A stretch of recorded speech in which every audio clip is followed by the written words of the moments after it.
Class 5 subject math chapter 4 fraction.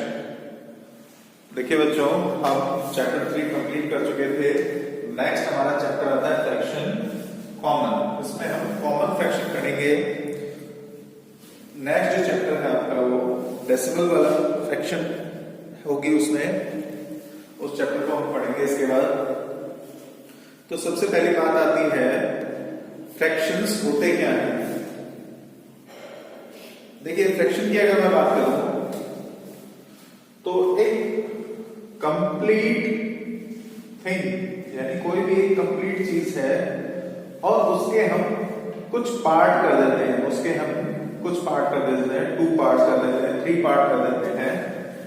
और अगर वो पार्ट्स इक्वल हैं और हम उन इक्वल पार्ट्स की बात करें तो वो इक्वल पार्ट क्या कहलाते हैं, हमारे फ्रैक्शन कहलाते हैं। जैसे यहां पर मैंने एक सर्किल बनाया है, इसके टोटल पार्ट कितने हैं, 4, और 4 पार्ट में से मैंने शेड कितने किए हैं, 2 पार्ट किए हैं। कितने पार्ट किए हैं, 2 पार्ट किए हैं।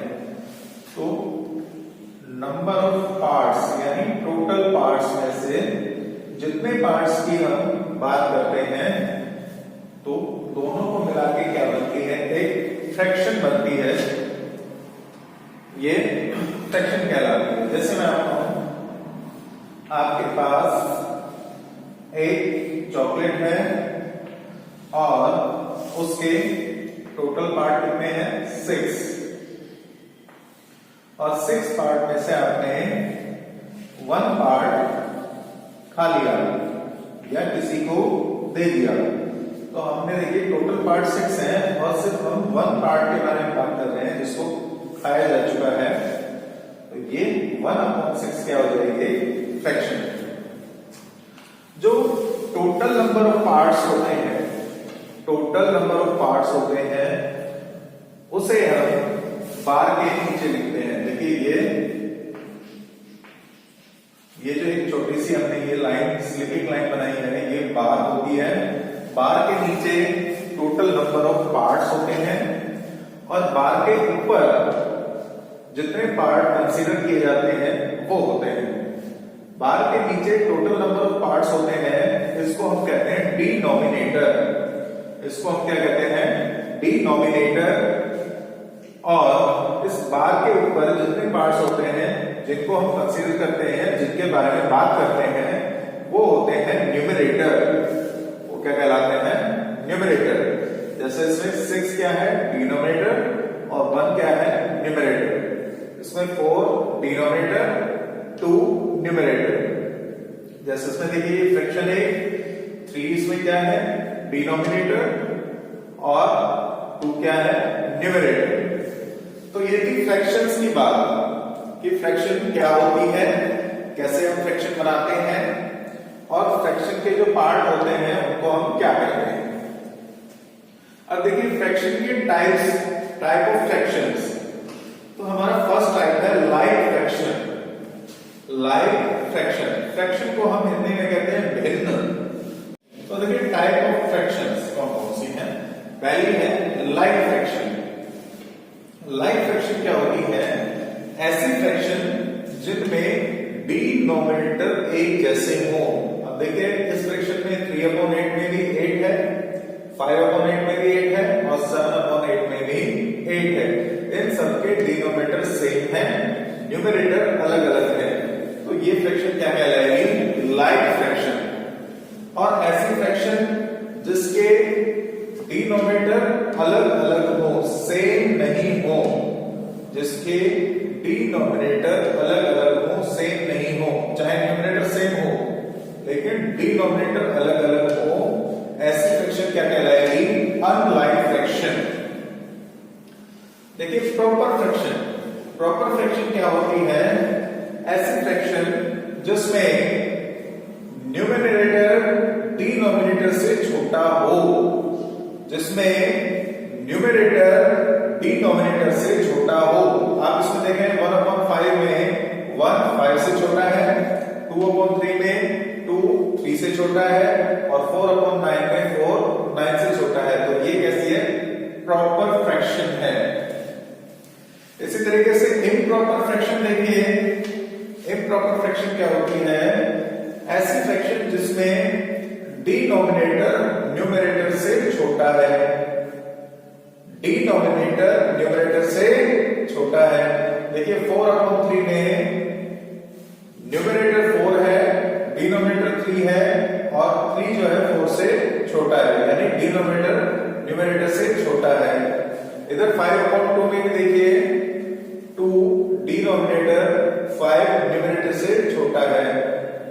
और अगर दोनों सेम हैं, यानी न्यूमरेटर और डिनोमिनेटर सेम है, तो भी ये क्या कहलाएगी? इम्प्रॉपर फ्रैक्शन कहलाएगी। क्योंकि प्रॉपर फ्रैक्शन में हमेशा न्यूमरेटर डिनोमिनेटर से छोटा होना चाहिए। अगर दोनों बराबर हैं तो वो क्या बन जाएगी? इम्प्रॉपर फ्रैक्शन बन जाएगी। नेक्स्ट देखिए मिक्स्ड फ्रैक्शन। मिक्स्ड फ्रैक्शन क्या है? जिसमें एक पार्ट कंप्लीट है और दूसरा पार्ट जो है फ्रैक्शनल है। यानी यहां पर देखिए 2 क्या है? होल नंबर है और 3/5 क्या आ गया? फ्रैक्शन। इन दोनों को अगर हम मिलाकर लिखते हैं तो ये क्या बन जाता है? मिक्स्ड फ्रैक्शन बन जाती है। मिक्स्ड फ्रैक्शन में एक पार्ट कंप्लीट होता है और दूसरा पार्ट फ्रैक्शनल होता है, दोनों को मिलाकर लिखते हैं तो क्या बन जाता है? ये मिक्स्ड फ्रैक्शन। इसको हम किस तरीके से रीड करेंगे? 2 3/5 या 2 सही 3/5, 4 5/9, इस तरीके से। नेक्स्ट आता है देखिए unit fraction. Unit fraction, unit fraction में क्या होगा? न्यूमरेटर हमेशा 1 होगा, न्यूमरेटर हमेशा क्या होगा? 1 होगा। वह फ्रैक्शन क्या कहलाएगी आपकी? Unit fraction. क्या कहलाएगी आपकी? यूनिट फ्रैक्शन कहलाएगी। इनके क्वेश्चंस पर आते हैं। देखिए एक्टिविटी ए है, circle the like fraction in the following. तो लाइक फ्रैक्शन में आपको बताया है जिनके डिनोमिनेटर सेम हो वो कैसी होंगी? Like fraction. तो यहां पर देखिए 2/5 में भी 5 है, 3/5 में भी 5 है और 1/5 में भी 5 है। तो ये कैसी होंगी? लाइक फ्रैक्शन होंगी। नेक्स्ट देखिए सर्कल का प्रॉपर फ्रैक्शन। प्रॉपर फ्रैक्शन वो होती है जिसमें न्यूमरेटर डिनोमिनेटर से छोटा होता है। तो 4/4 अगर ये दोनों सेम है तो भी कैसी होगी? ये इम्प्रॉपर फ्रैक्शन होगी। तो यहां पर देखिए 5 9 से छोटा है, तो 5/9 कैसी हो गई? Proper fraction. 4 3 से बड़ा है तो ये इम्प्रॉपर फ्रैक्शन हो गई। 7/8 ये भी प्रॉपर फ्रैक्शन हो गई। 10/11 ये भी प्रॉपर फ्रैक्शन हो गई। बाकी 15 और 13 ये इम्प्रॉपर फ्रैक्शन है। देखिए convert each of the following into proper fraction. Proper fraction के लिए देखिए हमें क्या करना है?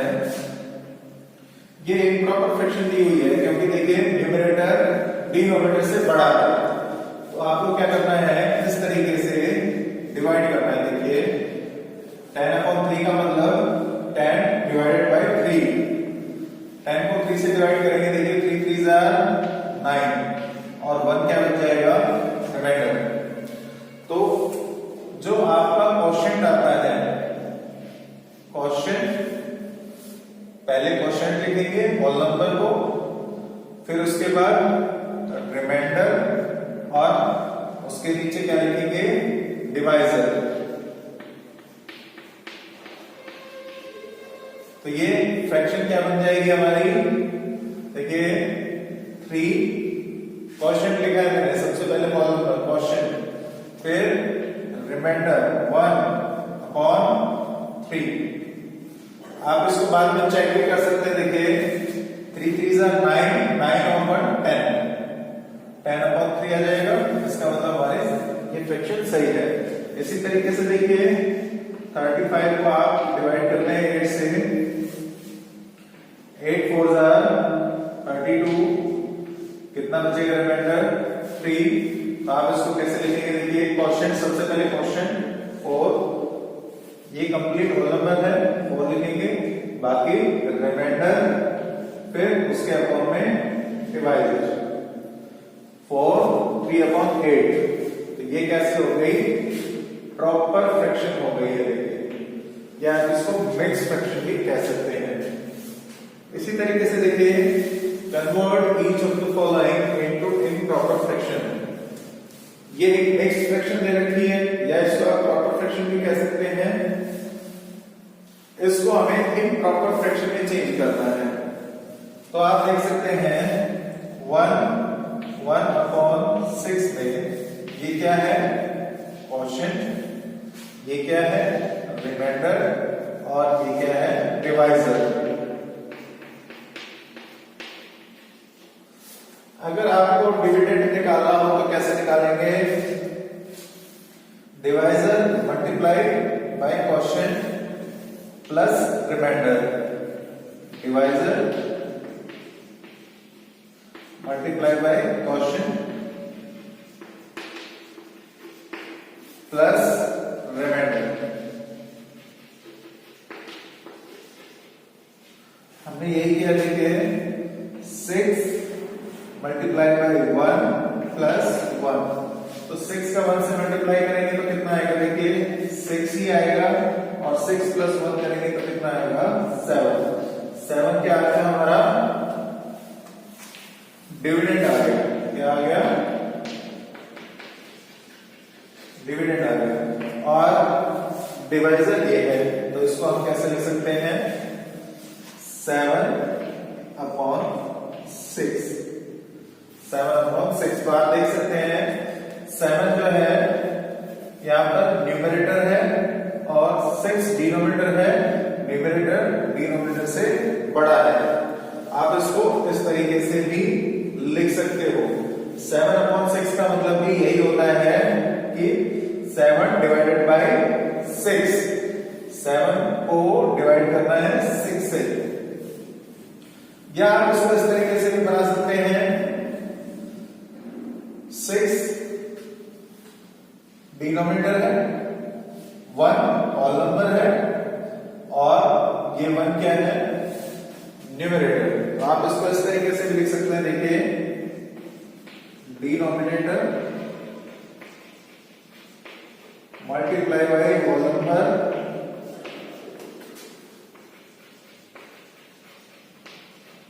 Plus numerator.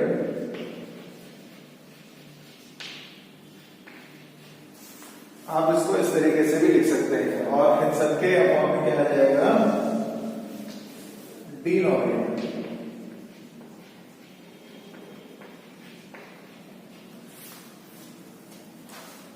आप इसको इस तरीके से भी लिख सकते हैं। ऐसा ही एक और क्वेश्चन आपको करके दिखाता हूं मैं। देखिए मैंने डी क्वेश्चन लिया है 7 3/7। तो इसमें देखिए ये क्या है, होल नंबर, ये डिनोमिनेटर है, और ये न्यूमरेटर है। तो मैंने आपको बताया क्या करना है, आपको denominator multiply by whole number plus numerator और अपॉन डिनोमिनेटर। या तो आप इस तरीके से कर लीजिए, या आप कैसे कीजिए, quotient multiply by divisor plus remainder upon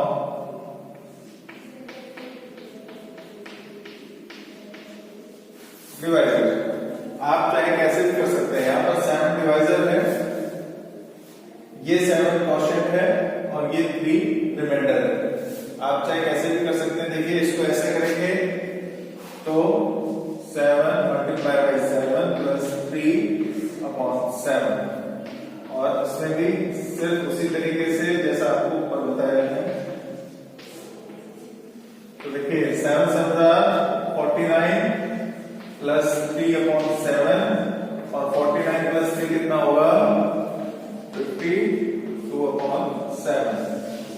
बन जाएगी इम्प्रॉपर फ्रैक्शन, क्योंकि इसका न्यूमरेटर डिनोमिनेटर से बड़ा है। तो आप दोनों तरीके से कर सकते हैं, कैसे भी कर सकते हैं। आपको ये इजी लग रहा है आप इस तरीके से कर सकते हैं, ये इजी लगता है इस तरीके से कर सकते हैं, या फिर आप डायरेक्ट कर सकते हैं 7 7 49 + 3 52/7 डायरेक्ट भी लिख सकते हैं, अगर आपकी प्रैक्टिस बहुत अच्छी हो जाती है तो ये तरीका था। देखिए नेक्स्ट एक्टिविटी देखिए, नेक्स्ट देखिए, write 4 fractions equivalent to each of the following. इनके इक्विवेलेंट हमें फ्रैक्शन लिखनी है। तो इसमें देखिए इक्विवेलेंट फ्रैक्शन बनाने का सबसे आसान तरीका है न्यूमरेटर और डिनोमिनेटर को एक जैसे नंबर से हम मल्टीप्लाई कर लेते हैं। जैसे डिनोमिनेटर को 2 से किया और न्यूमरेटर और डिनोमिनेटर दोनों को 2 से मल्टीप्लाई कर दिया, तो कितना आएगा 4/6। ये इन दोनों की क्या होगी, ये इन दोनों के इक्विवेलेंट यानी इस फ्रैक्शन की इक्विवेलेंट फ्रैक्शन होगी। ऐसे ही अगर आप 2/3 को यानी इसके न्यूमरेटर को 3 से और डिनोमिनेटर को भी 3 से मल्टीप्लाई कर देते हैं, तो 2 3 6 3 3 9। ये 6/9 भी क्या है, इसके इक्विवेलेंट फ्रैक्शन है। देखिए मैं और बना देता हूं, 2 4 8 और 3 4 12। 8/12 क्या हो गई, इसकी इक्विवेलेंट फ्रैक्शन हो गई। और बना देता हूं, देखिए मल्टीप्लाई बाय 5 मल्टीप्लाई बाय 5 10/15। ये क्या हो गई, इसकी इक्विवेलेंट फ्रैक्शन हो गई। तो देखिए मैंने 4 इक्विवेलेंट फ्रैक्शन बनाई है। तो इस तरीके से आप बाकी के इक्विवेलेंट फ्रैक्शन बनाएंगे। नेक्स्ट देखिए, replace box in each of the following by the correct number. तो यहां पर देखिए 7/17 दिया हुआ है, इसमें बॉक्स दिया हुआ है, उसको सही नंबर से हमें रिप्लेस करना है। 7/17 में न्यूमरेटर 7 और डिनोमिनेटर 17 और इसके इक्वल दे रखा है। देखिए बॉक्स में कुछ नहीं दिया हुआ है, लेकिन इसका डिनोमिनेटर क्या दिया हुआ है, 85। तो आप इसमें एक चीज देख सकते हैं, अगर हम इसके डिनोमिनेटर को यानी 85 को 17 से डिवाइड करते हैं, 85 को 17 से आप जब आप डिवाइड करोगे तो कितनी बार आएगा, देखिए 17 का टेबल हम 5 टाइम बोलते हैं तो 85 आता है, इसलिए 85 को 17 से डिवाइड करेंगे तो कितना आएगा 5 आ गया। अब आप एक चीज देख सकते हैं कि 17 को जब 5 से मल्टीप्लाई किया तो कितना आया 85। इसी तरीके से मैंने आपको बताया न्यूमरेटर और डिनोमिनेटर को एक ही नंबर से मल्टीप्लाई करते हैं। अगर डिनोमिनेटर को 5 से मल्टीप्लाई किया है तो न्यूमरेटर भी किससे मल्टीप्लाई होगा, 5 से। 17 5s are 85, 7 5s are 35। तो बॉक्स में आपका क्या हो जाएगा 35। सेम इसी तरीके से देखिए यहां पर न्यूमरेटर दिया हुआ है, मैंने क्या किया 33 को डिवाइड किया 11 से, इस न्यूमरेटर को इस न्यूमरेटर से डिवाइड किया, कितना आएगा 3। तो आप देख सकते हैं 11 को जब हम 3 से मल्टीप्लाई करते हैं तो कितना आता है 33 आता है।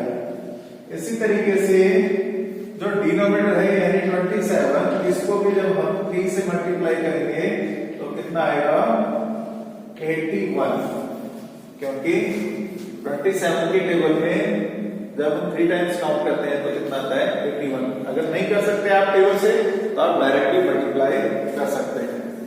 तो यहां पर कितना आ जाएगा आपका 81। तो इस तरीके से हम क्वेश्चन को करेंगे। ये कुछ क्वेश्चन मैंने किए हैं, बाकी के आप खुद करेंगे। नेक्स्ट देखिए जी एक्टिविटी, नेक्स्ट देखिए, जी एक्टिविटी आती है आपकी, check whether the given fractions are equivalent और नॉट। हमें चेक करना है ये जो फ्रैक्शंस दी हुई है ये इक्विवेलेंट है या नहीं है, यानी 3/10 के इक्विवेलेंट 12/50 है या नहीं है। कैसे चेक करेंगे, देखिए सिंपल सा तरीका है, हम इनका क्रॉस मल्टीप्लिकेशन करते हैं, यानी 3 न्यूमरेटर का मल्टीप्लिकेशन 50 डिनोमिनेटर से करेंगे और 12 न्यूमरेटर का मल्टीप्लिकेशन 10 डिनोमिनेटर से करेंगे। तो देखिए कैसे करना है, आपको क्रॉस मल्टीप्लिकेशन करना है 3/10 और 12/50। मैंने क्रॉस मल्टीप्लिकेशन किया, 50 का 3 से इक्वल टू 10 का 12 से, तो कितना आएगा, देखिए 50 का 3 से करेंगे तो 150 आएगा और 10 का 12 से करेंगे तो 120 आएगा। क्या ये दोनों इक्वल है? नहीं है, ये दोनों इक्वल नहीं है। तो अगर ये दोनों इक्वल नहीं है तो ये दोनों फ्रैक्शन भी इक्विवेलेंट नहीं है, यानी 12/50 3/10 के इक्विवेलेंट नहीं है। इस क्वेश्चन को चेक करते हैं, देखिए क्रॉस मल्टीप्लिकेशन। नेक्स्ट देखिए चेक करते हैं क्रॉस मल्टीप्लिकेशन से 2 का मल्टीप्लिकेशन 15 से और 10 का मल्टीप्लिकेशन 3 से। 15 2 30 और 10 3 30, ये दोनों कैसे हैं? इक्वल है। इसका मतलब 2/3 इक्विवेलेंट है किसके? 10/15। तो ये इक्विवेलेंट है और ये इक्विवेलेंट नहीं है। नेक्स्ट एक्टिविटी देखिए, reduce the following fractions into lowest form. Lowest form में हमें इनको कन्वर्ट करना है, यानी आप देख सकते हैं 48 और 60 इसके इक्विवेलेंट हमें एक फ्रैक्शन बनानी है जो इससे छोटी हो, यानी जिसका न्यूमरेटर भी इससे छोटा हो और डिनोमिनेटर भी इससे छोटा हो। तो कैसे बनाएंगे, देखिए सबसे पहले आप क्या कीजिए, इनका आप चाहो तो एलसीएम निकाल सकते हो या आप छोटे से छोटे नंबर से इनको डिवाइड कर सकते हो। मैं दोनों तरीके बता देता हूं। सबसे पहले एलसीएम का बता देता हूं। 48 और 60 का आप एलसीएम निकाल लीजिए। कैसे निकालेंगे, देखिए मैं 12 से इसको डिवाइड कर देता हूं। 12 4 48 और 12 5 60। तो हमारा क्या आ गया, एक एलसीएम आ गया 12। अब आप क्या कीजिए, देखिए 48 को डिवाइड कर दीजिए 12 से और 60 को भी डिवाइड कर दीजिए 12 से। जब आप 48 को डिवाइड करेंगे 12 से तो कितना आएगा 4, और 60 को जब आप डिवाइड करेंगे 12 से तो कितना आएगा 5। 4/5 इसकी लोएस्ट फॉर्म हो गई, हमने इसको रिड्यूस कर दिया। अगर आप इस तरीके से नहीं कर सकते हैं तो इस तरीके से कीजिए, देखिए 48/60 है तो सबसे पहले हम 2 से शुरुआत करेंगे। देखिए यहां पर वंस की पोजीशन पर 8 है, यहां पर 0 है, यानी कि 2 से डिवाइड हो सकते हैं। 2 से इसको डिवाइड किया और 2 से इसको डिवाइड किया तो कितना आया 24/30। फिर देखिए 4 और 0 है, फिर से 2 से डिवाइड कर देंगे तो कितना जाएगा 12/15। तो आप देख सकते हैं कि 3 से डिवाइड हो सकता है। 2 और 1 3 है, 5 और 1 6, 3 से डिवाइड हो सकता है। तो इसको भी 3 से डिवाइड किया और इसको भी 3 से डिवाइड किया। अब कितना आ जाएगा ये 4/5। अब ये डिवाइड आगे नहीं हो सकता है, तो ये हमारी क्या हो जाएगी लोएस्ट फॉर्म। तो मैंने आपको दोनों तरीके बता दिए। चाहो तो आप एचसीएफ निकाल के कर सकते हो और चाहे आप छोटे से छोटा नंबर से डिवाइड करते हुए चलते चले जाइए और आगे इसको लोएस्ट फॉर्म में ला सकते हो। कैसे भी आप इसको कर सकते हो। इस तरीके से आपको ये क्वेश्चन करने हैं। Next activity I right A mixed fraction for each picture. तो यहां पर आप इसके लिए